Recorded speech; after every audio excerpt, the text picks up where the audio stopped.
Assalamualaikum warahmatullahi wabarakatuh dan salam sejahtera untuk kita semua. Perkenalkan, saya Irma Satriani. Saya adalah salah satu dosen di Universitas Negeri Makassar pada Fakultas Bahasa dan Sastra Program Studi Bahasa dan Sastra Indonesia S1. Pada kesempatan ini, izinkan saya untuk menjelaskan pernyataan diri dosen dalam unjuk kerja Tridharma Perguruan Tinggi dalam bidang pengajaran. Saya mengampu beberapa mata kuliah, diantaranya modernisme dan pasca modernisme, semiotika, psikologi sastra, sosiologi sastra, kritik sastra, teori sastra, dan aliwahana. Pada video ini, saya akan menjelaskan mata kuliah modernisme dan pasca modernisme yang diprogramkan di semester 3 dengan beban 2 SKS. Mata kuliah modernisme dan pasca modernisme merupakan salah satu mata kuliah yang dirancang untuk memberi pemahaman kepada mahasiswa mengenai rasio ilmu pengetahuan, teknologi, dan efeknya ketika disalahgunakan sebagai alat kekuasaan. Kritik terhadap modernisme yang kemudian disebut dengan postmodernisme.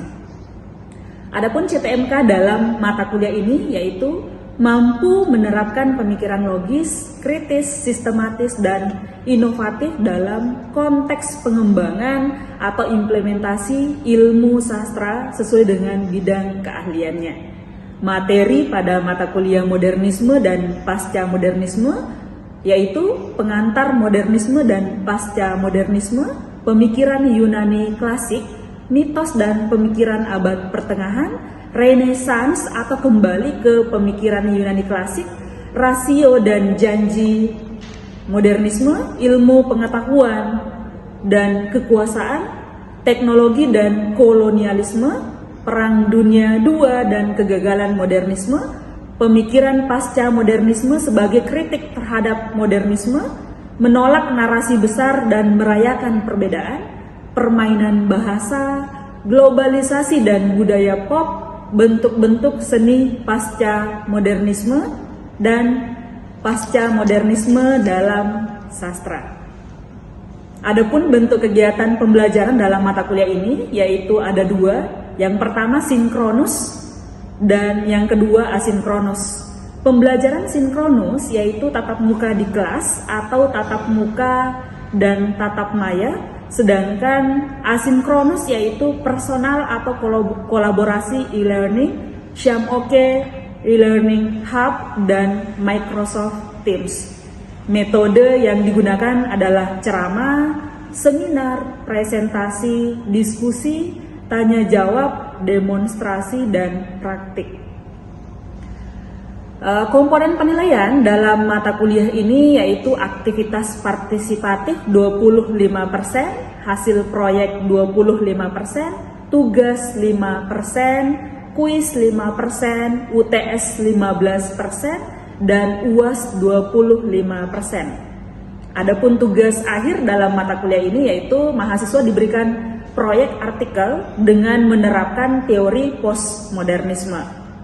Tujuan pembelajaran diharapkan memberi pemahaman kepada mahasiswa mengenai efek-efek kekuasaan modernisme dan dapat mengenalinya dalam karya sastra maupun dalam kehidupan sehari-hari. Selamat menyaksikan video perkuliahan mata kuliah modernisme dan pasca modernisme.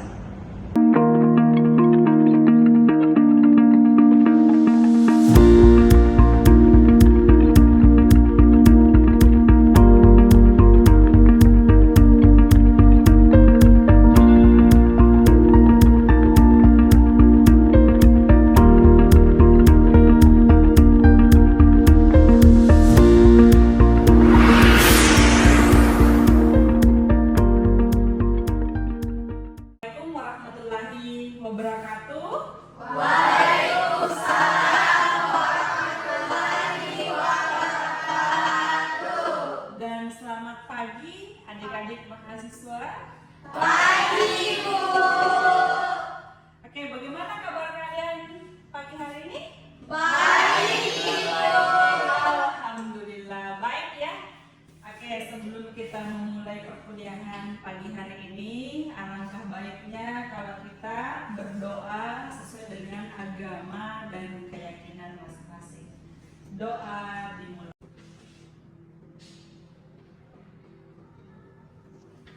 Amin. Oke, kali ini Ibu akan membahas mengenai modernisme dan postmodernisme karya sastra. Baik.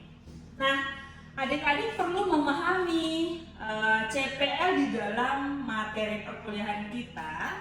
Yang pertama itu mampu menerapkan pemikiran logis, kritis, sistematis, dan inovatif dalam konteks pengembangan atau implementasi ilmu sastra sesuai dengan bidang keahlian. Nah, apa tadi berarti adik-adik nanti diminta untuk menganalisis karya sastra dengan menggunakan teori postmodernisme.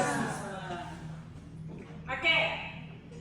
Suatu konsep atau pandangan yang ada kaitannya dengan manusia dan lingkungan.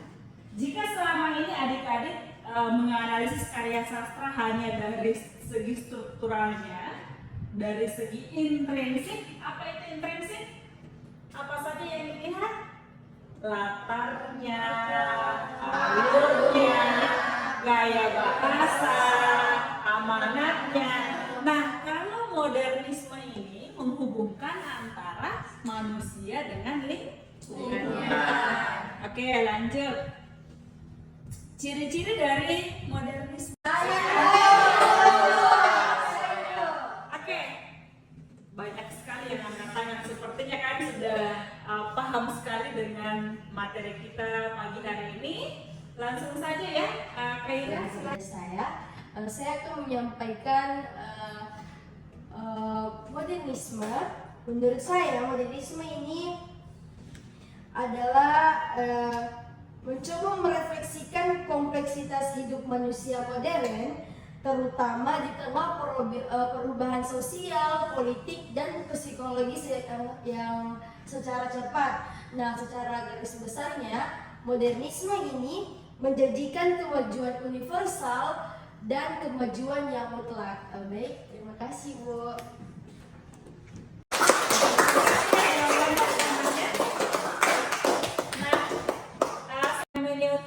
Hermeneutis itu berarti terkait dengan tanda, budaya tinggi, hierarki. Apa dampak modernisme? Di dalam karya sastra, adik-adik bisa lihat, oh ternyata ada kekerasan di dalam menyelesaikan sengketa. Ada kelas-kelas sosial di dalam masyarakat yang ditampakkan oleh pengarang karya sastra. Yang kedua, penindasan oleh yang kuat atas yang lemah. Misalnya ada kaum-kaum termarginalkan di dalam karya sastra itu. Adanya ketimpangan sosial. Ada orang kaya, ada orang miskin misalnya. Ada orang pintar, ada orang yang kurang pintar. Oke, yang terakhir adalah kerusakan hidup yang dia mengkhawatirkan. Oke, nah kita lihat postmodernisme. Ada di antara adik-adik yang ingin menjelaskan atau berasumsi mengenai postmodernisme? Saya. Terima kasih atas kesempatan yang telah diberikan kepada saya. Menurut materi yang saya dapatkan, postmodernisme muncul pada pertengahan abad ke-20, yaitu setelah Perang Dunia Kedua, dan postmodernisme ini adalah teori setelah modernisme. Postmodernisme ini muncul karena kritikan terhadap modernisme yang menjanjikan kemajuan universal dan kebenaran yang mutlak, tapi hal itu tidak tercapai. Kemudian postmodernisme ini membuat masyarakat untuk berpikir inklusif atau terbuka serta relatif dalam memandang dalam kehidupan sehari-harinya sosialnya. Terima kasih, Bu. Oke, mantap sekali ya jawaban dari temannya. Berikan aplaus dulu. Postmodernisme itu berasal dari kata pos. Pos itu apa artinya? Setelah Berarti setelah. Dan isme itu berarti nah, postmodernisme berarti sebuah paham yang berkembang setelah modernisme. Jadi modernisme dulu, lalu postmodernisme. Oke, lahirnya postmodernisme tak terlepas dari paham modernisme. Nah, pandangan modernisme menganggap bahwa kebenaran ilmu pengetahuan itu bersifat mutlak dan objektif. Jadi, tetapi kalau postmodernisme itu menganggap bahwa kebenaran itu bersifat relatif. Yang dibaca, postmodernisme menurut Lyotard itu merupakan kelanjutan dan koreksi dari modernisme untuk memberikan suatu pemikiran bahwa rasio, media daripada isi, tanda daripada makna, kemajemukan daripada penunggalan. Majemuk kalau modernisme itu berarti tunggal, kalau postmodernisme berarti majemuk. Kemungkinan daripada kepastian, permainan daripada keseriusan, dan lain-lain sebagainya. Apakah adik-adik sudah paham? Nihilisme itu penghilangan secara simbolis. Itu bisa dilihat nanti di dalam karya sastra. Oke, karena kita sudah bahas mengenai teori postmodernisme, adakah di antara adik-adik yang ingin bertanya terkait dengan postmodernisme?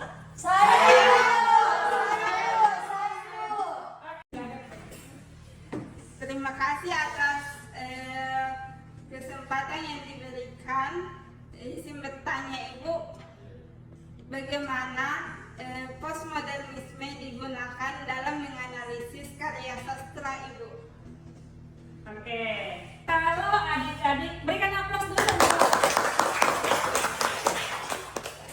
Oke, pertanyaan yang sangat bagus. Kalau ingin menganalisis karya sastra dengan menggunakan teori postmodernisme, berarti Novi dan teman-teman yang lain bisa melakukan pembacaan sekitar 2-3 kali ya. Jadi kita identifikasi dulu dari judulnya. Nah, dalam karya sastra ini apakah membahas tentang rasional dengan irasional misalnya? Yang kedua, gagasan yang kedua kalau terkait dengan postmodernisme, apakah membahas tentang narasi-narasi di dalam karya sastra itu?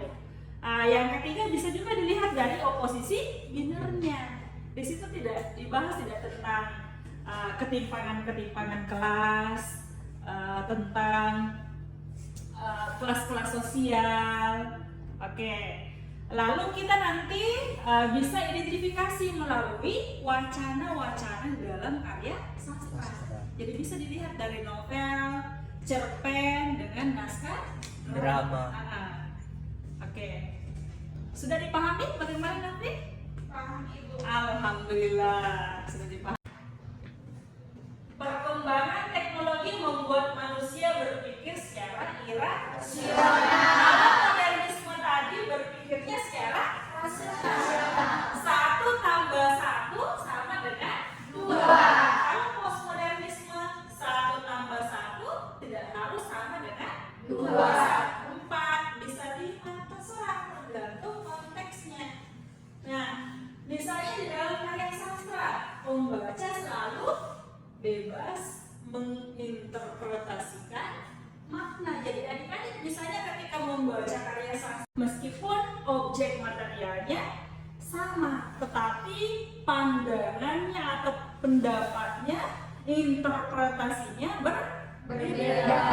Seperti itu. Oke, lanjut. Nah, ini yang ditunggu-tunggu ya.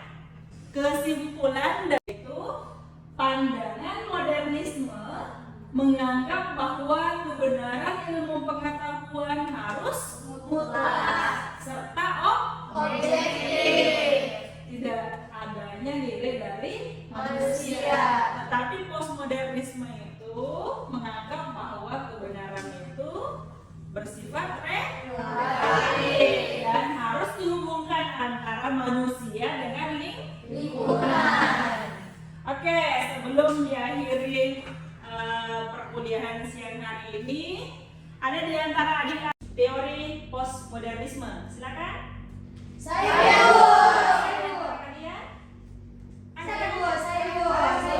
Oke, saya berikan kesempatan dulu kepada Habibullah ya untuk Analisis menggunakan teori postmodernisme yang ditulis oleh Ayu Tami dengan judul Bilangan Fu. Di dalam cerita ini ayat yang mengandung hal-hal mistik.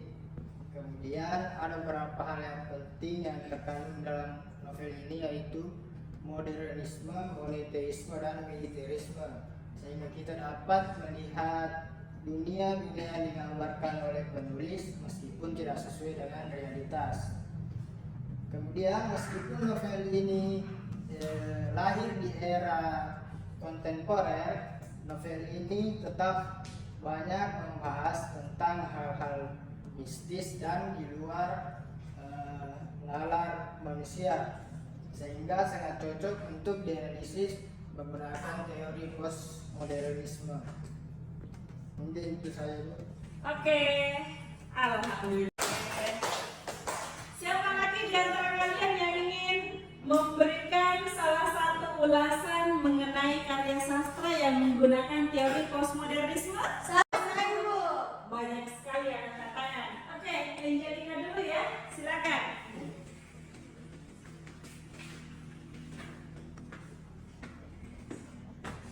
Baik, terima kasih atas kesempatannya.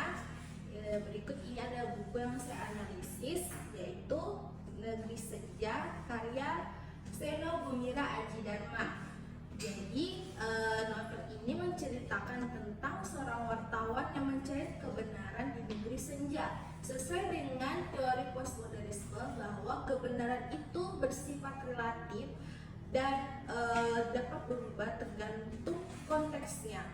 Maka tokoh wartawan pada novel ini tuh mencari kebenaran mengenai tentang negeri senja, bahwa dia menemukan kebenaran itu dapat berubah tergantung dari siapa pembicaranya. Sekian, terima kasih. Oke, alhamdulillah. Mantap sekali ya jawaban dari teman-teman. Oke, kalau melihat dari asumsi yang telah adik-adik sampaikan kepada teman-temannya tadi, adik-adik sudah memahami dengan baik terkait mata kuliah kita hari ini, materinya modernisme dan postmodernisme. Oke, nah yang dinanti-nanti ya, tugas untuk pekan depan. Oke, silakan dilihat. Tugasnya untuk pekan depan itu, adik-adik harus memilih satu karya sastra, baik novel, cerpen maupun drama, lalu mencari keterkaitan dengan teori modernisme dan Postmodernisme. waktunya, waktu pengumpulan hanya 1 pekan melalui Syamoke dengan Drive. Oke? Oke, silakan diperhatikan ya, Dek. Ini adalah daftar usaha. Mahasiswa sudah memahami dengan baik perkuliahan kita terkait dengan modernisme dan postmodernisme. Maka Ibu mengucapkan terima kasih atas keluangan waktunya telah berpartisipasi aktif dalam proses perkuliahan kita. Sekian, assalamualaikum warahmatullahi wabarakatuh.